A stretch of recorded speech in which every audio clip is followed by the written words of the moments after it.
Oh, oops. So I have I didn't kind mean of to a click problem I there. got to admit to you guys here at the moment.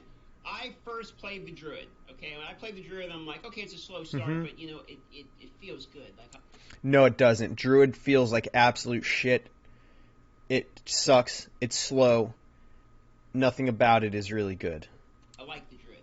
Then I played the Necromancer, and I was like, wow, like the Necromancer actually feels like surprisingly good. Like the damage is good, and it seems to destroy a lot of things with the Bone Spear. I'm actually like pretty pleasantly surprised, okay? And I felt pretty good about that. All right, then I played the Hardcore Sorcerer, and I thought to myself, man, I might be wrong. Hardcore is actually really fun. Like I can see why people actually like hardcore. All right. Then I started playing the Rogue because I wanted to see. Okay, so basically he's gone through and experimented a lot of different things with this game and found that his assumptions about it were incorrect to his actual interaction with it, which is fairly typical. Like, and the appeal of hardcore is very obvious, right? Like, you have higher stakes. So, if you die, you lose your character. It's gone now. At the same time, because that risk is so high, the reward of actually succeeding at doing things on that character is more gratifying, so you get a bigger hit of dopamine. That's the appeal of hardcore. Can we talk about people think Parasite's the best Asian movie ever, even though it's mid as fuck? Um, so I don't really have any input on this because I haven't ever watched Parasite because it looks like a movie that I would literally just lose interest in and not watch at all. Everybody thinks that it's amazing. Everybody thinks that it's great. I think it looks like a movie that's uninteresting to me. Completely uninteresting. I could probably get 15 minutes into it, maybe 30, and then I'd just be off doing my own thing on my phone, getting up and walking away and doing something else because I really would not give a shit. I just would not give a shit. It doesn't seem like a type of movie that's appealing to me in any way, shape, or form. You know, I'll say something right now that a bunch of people would probably think is pretty controversial to say about it. Although it's one of the few times that an anime has been taken to a live action and done well. Like they did a great job with it. I would rather watch all three of the Rurouni Kenshin live actions back to back than even try to watch Parasite. And Rurouni Kenshin is my favorite anime, and I would much rather watch those live actions, which I do enjoy. I just don't think that fitting an entire arc into the one season and then splitting the second arc into two seasons does them justice. I think they were forced to cut out way too much to actually do the story justice, although they did amazing with what they were budgeted for and given the green light on doing. They did amazing with that. I just would have rather seen it come out as like a TV show. Sweet Home is a better Parasite with a better storyline. I don't know. I haven't heard of that one. Like it's just like a genre that I'm not interested in. Like, so I don't really play horror games very often, and I don't really watch horror movies and stuff very often. Like, they just don't appeal to me because I want to feel scared when I watch those, and I want to feel scared when I play them, and I never do. I've never watched a scary movie. Like, since I was a child, I haven't really watched a scary movie and had that feeling at all.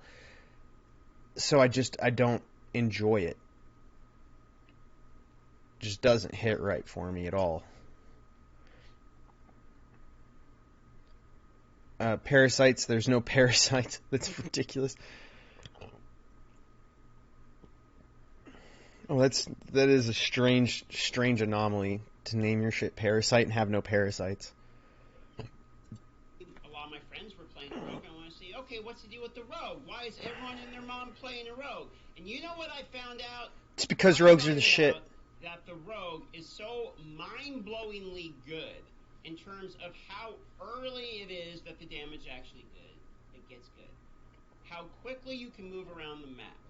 Okay, how fun it is to actually play, how accessible it is to actually do. I mean, look at this. I have some legendaries, okay, and most of these are just random ones. You only really need a few legendaries, and that the boss damage is so unbelievable, okay, that doing the strongholds, doing the dungeons, doing all of these things Yeah. are so much faster. I mean, the boss is already dead. Just doing it. It's so much faster that now I understand that when I was playing these other classes in the beginning of the game, and I don't really get why my friends are blowing past me, just leveling faster, doing the content faster, getting through the campaign faster. I mean, my friend Belchop beat the campaign at level 31.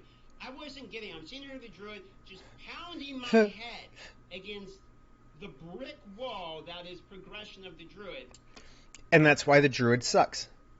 So I get it now. He's mad because he started playing the rogue and he realized the rogue is literally the most balanced class in the game. Almost all of its skills are excellent. Some are obviously a little bit better than others, but all the skills feel good to use. It flows really well no matter how you build it, basically.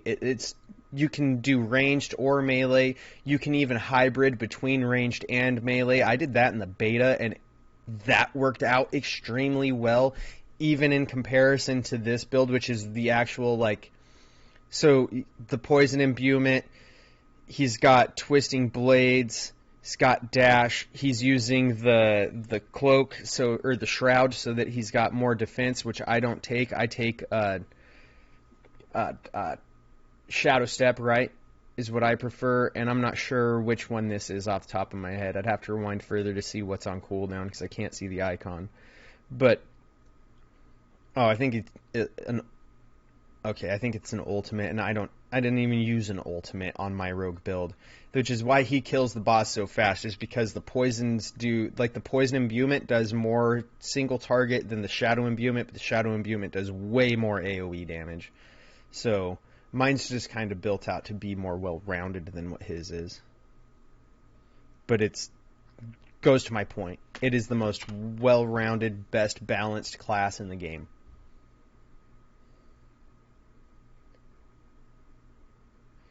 So the fights were anticlimactic and might as well have been none.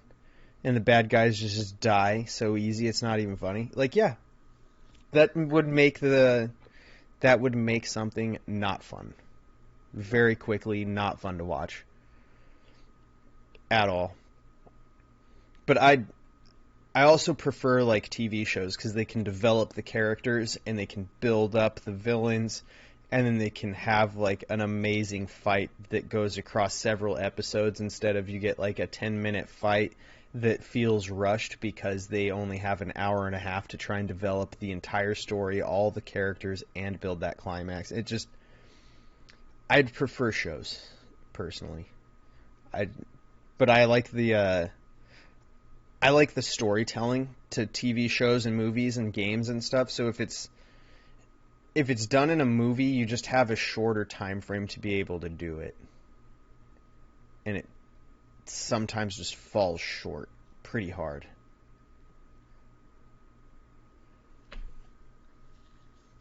Uncanny Counter has great fight scenes.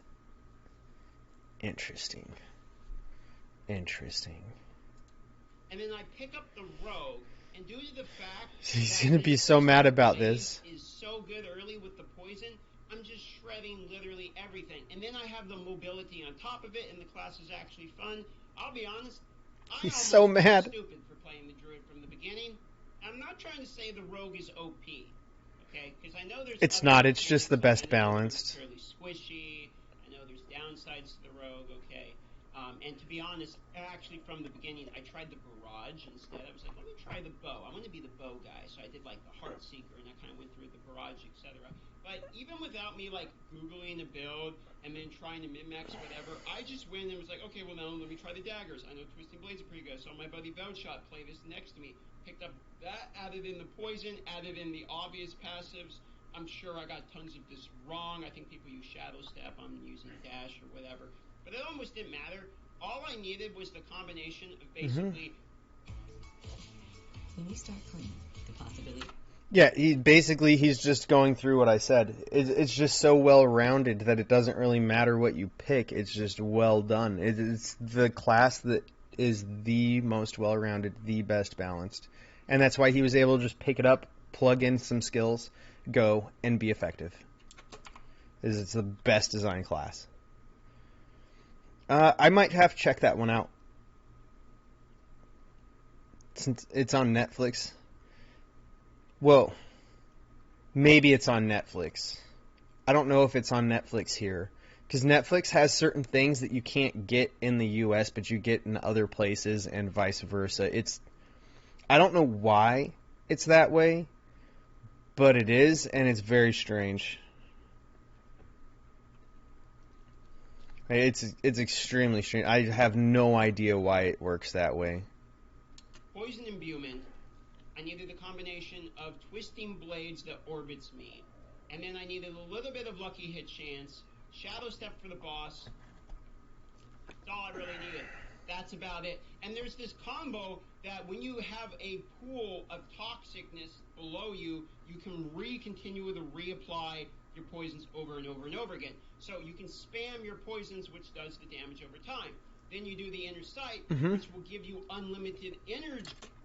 A lot of people like this inner sight build because you get this unlimited energy every 4 seconds, and the thing is, so you have 4 seconds of unlimited energy, and then you have a 4-second cooldown where you don't get inner sight building up at all. And then you have to build up your gauge, and then once your gauge is full, it automatically launches inner sight for the next 4 seconds of free energy. So you have zero control over when it goes off. It's going to last you 4 seconds, and then you cannot build it for 4 seconds after it's over. I don't like inner sight. I don't like it at all. Like, you have such little control over what's going on with it. I do not like it. I get it. I understand why people like it. Not for me. I prefer taking combo points, and then you take a legendary or two that does something to help you out with energy building, so that you've got, every time your basic attack hits, it generates however much extra energy. I think the thing I had on rolled a maximum 7 extra energy for each attack.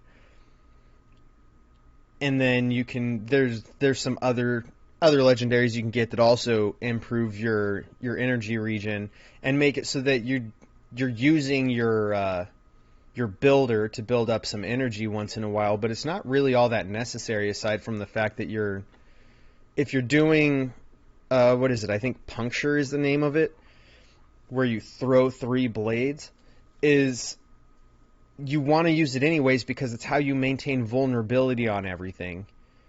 So you're going to use your basic skill to put vulnerability on anything you're fighting, and then you're also building up extra shit, and then this isn't necessary. Like, I really don't have energy problems hardly at all, and I get the extra damage on all my core skills because of combo points, which is twisting blades.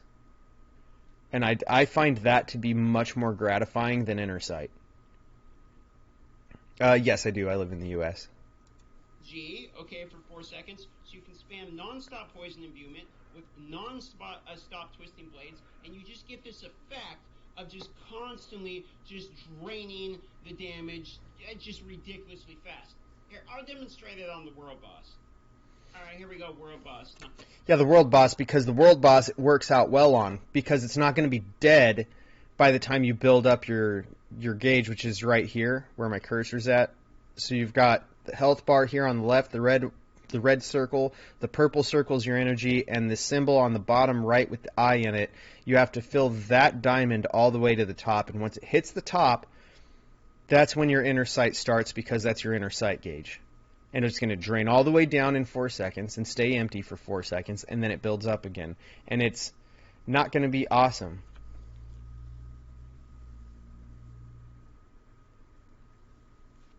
So it should be available here, and they get new episodes on the 29th. Interesting. Interesting. I'll have to try and check it out.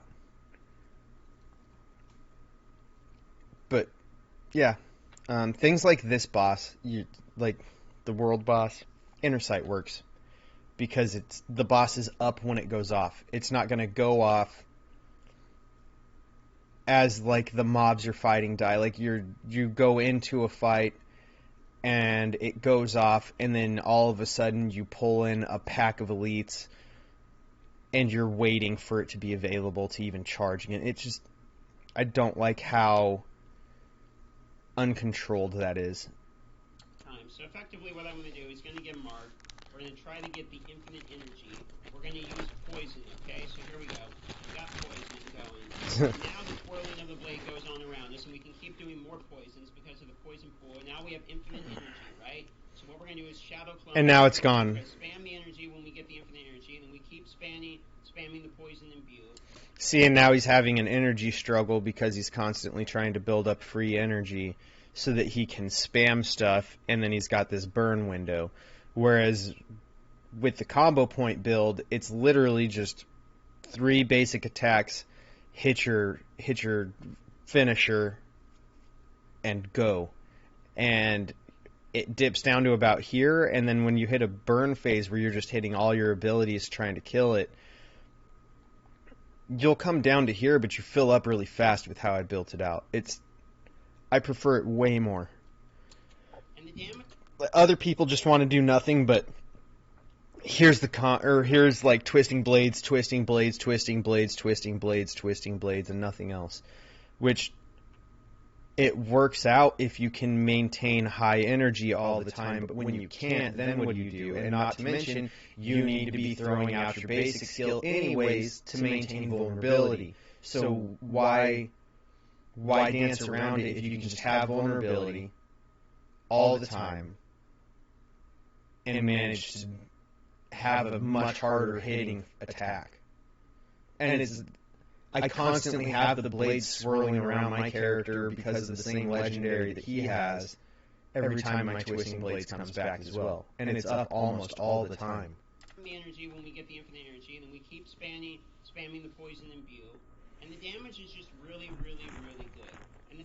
But it kind of gets worse or better depending upon how you look at it. From what I understand, and from the people I've asked, because as soon as I started feeling this way, I'm like, guys, I'm only level 47, and I feel the strongest that I have ever felt on any character at any point. I'm talking right now, I feel stronger than my level 100 druid. I'm not saying, obviously, the druid hits more damage, but I'm saying in terms of the mobs I'm killing versus the power that I feel. Yeah, the rogue feels like better. Goat when I'm playing the rogue, and I'm doing it from having like one legendary with 2 legendaries that actually matter: the poison imbued puddle that you lay that you kind of need, and then other than that, your twisting blades. I mean, the other ones, yeah, sure, they'll do something, but they don't really. It's not really. It's like 2 legendaries, and then GG, you're a god, basically, which is a completely different experience. Like I needed uniques, I needed full build, I needed somewhat good secondaries, and on the rogue, it's like, I just throw on literally whatever, who cares, because I don't even need the extra damage of getting the right stats, because I just kill everything literally anyway. And from what I hear in the late game, it actually just gets better. Like, people are telling me, yeah, he never actually falls off. I was doing this on live stream. You should come by the live streams. We have like thousands of people now at this point. It's actually getting insane.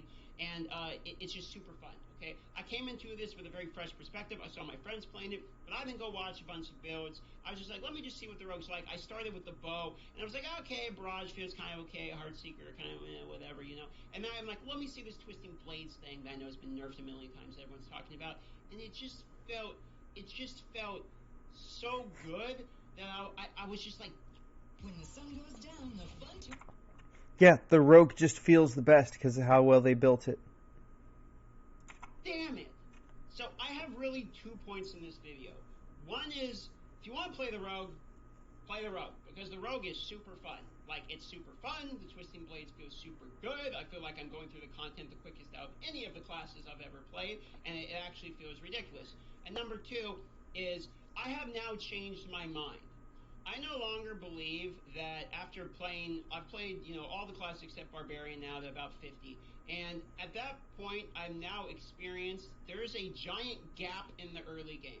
Some classes feel really good and fun in the early game, and some classes feel miserable in the early game. I originally believed that you gotta kind of have a bad early so that the late game makes sense. I no longer believe that, because... Yeah, and that was my point like, I didn't make a video talking about it. We didn't watch one of his videos, but I may have left a comment or two on some of his earlier videos about Diablo during the beta and stuff about this. But the fact is, the Rogue comes in feeling good, and it feels good all the way through. Like, I'm still not at, like, level 100 on my Rogue. I'm still not even in World Tier 4. And that's literally because I do not want to burn myself out on the game doing everything you can in the game to then have Season 1 come out later this month probably, which actually I think it is later this month for sure. And then or maybe next month. And then I'm supposed to go do all the same shit again right away. I won't have any interest in playing the season if I burn myself out going through it, and then I'm just have to go through it again right away. I will not enjoy that. Netflix never said. A bunch of blogs said so. That seems typical. Let me see. It's not a Netflix original. Interesting. You know what? Here, I'll pull this up on my side screen real quick and see what I find while we watch the rest of this. Because the whole point of the Diablo games typically is into the late game is sort of where you're grinding the gear, and everyone should be strong at the late game. Like if there's no class that is, if there's a class, basically is a better way to say it, if there's a class that's bad in the late game, it's a problem. Because why would you pick a class in Diablo game where you're like, oh, it's good until you get to the part that matters? Like, that's just, I think it was a dumb opinion by me early. So now what I'm realizing is there is no reason for me to... It's what we said at the beginning. Have a bad experience. Actually, Asmongold said the same thing, too, is that it shouldn't be this way at the beginning. That they need to make the beginning not suck for certain classes, not that you need to suck at the beginning and build yourself, because that's not fun. The game should be fun. That's why people play games, is to have fun. So make the game fun instead of making it torture at the beginning for certain people. And he's absolutely right. Early so that I can have a good experience late. And I believe this Rogue has made me feel that acutely because of how good the game now feels, just ripping through the content, destroying stuff, shredding the bosses. It almost feels too easy. Now, if I was playing hardcore, this would probably be a different conversation. Rogue feels really squishy. I'm dying all the time because it's a skill issue, and I just need to get good, basically. But in terms of actually just shredding through the content, the Rogue feels phenomenal. The Necromancer was feeling phenomenal. I'm having multiple classes now when I play them. I'm just like, this just feels good to play, man. And coming from Druid, where it's like, I feel like it takes me a bit to actually get the build, and then everyone's having problems even getting the Temperature War helmet, all of these issues, and Overeye Shockwave, and having problems getting the right aspects. This character, the Rogue, has the actual GOAT in terms of aspects. Like yes. Act 2, you can basically get this dungeon down, and you can get this aspect. So I see a lot of people running Rogue coming into Season 1, and I see a lot of people probably... He's right. I got this aspect really early on, and I've had it ever since. I've gotten it on a couple items, I've transported onto a couple items, and I still have it right now. Like, this is not a hard one to get for a Rogue at all, and it is currently the best one to get. And they keep nerfing Twisting Blades, like he said, and it doesn't matter because Twisting Blades is an amazing skill, and they just did a great job of designing it and balancing it. It's fantastic. I love it. Anyways, that's going to be his whole video, quite clearly. And it is. It's a great class. It's not overpowered. It's just the one that they did the best with in development, and they need to make all of them feel this way. They don't all have to be the same strength, but if all of the classes feel the same, that would work out fantastically. So here's what I found for the Uncanny Counter, right? This would be Season 2, right? Because this is all they gave us was July. It doesn't have like a hard date. Kind of scan through it real quick. Saturday, July 29th. Never mind, it is in there. So we can confirm the first episode will be released on Netflix Saturday, July 29th, and there are 4 fewer episodes this season, dropping from 16 to 12. every Saturday and Sunday for 6 weeks until the finale on September 3rd. So, hour-long episodes roughly with from July 29th to September 3rd. And this is off of what's on Netflix, which is an accurate telling. Like this is Netflix's official thing, basically. Like they take what Netflix says and publish it. So this is a good source for that.